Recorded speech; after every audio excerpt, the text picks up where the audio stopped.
और महल के सुखवा मड़इए में पाई ये कही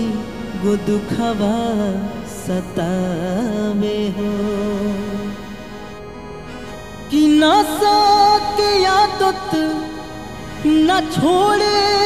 बोलो मुआ कि रोतिया में ओछो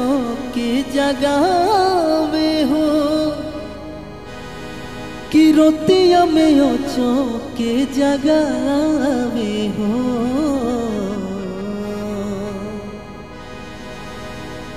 पार्वती जी कहतरी सोइया कोनो बेतो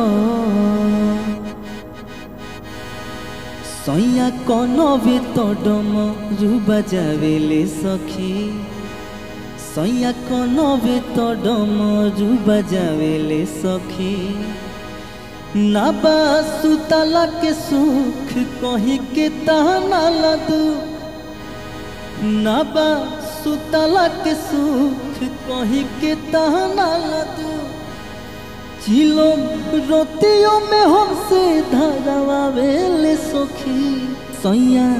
कोनो भी तो डमरू बजावेले सखी सैया कोनो भी तो डमरू बजावेले सखी।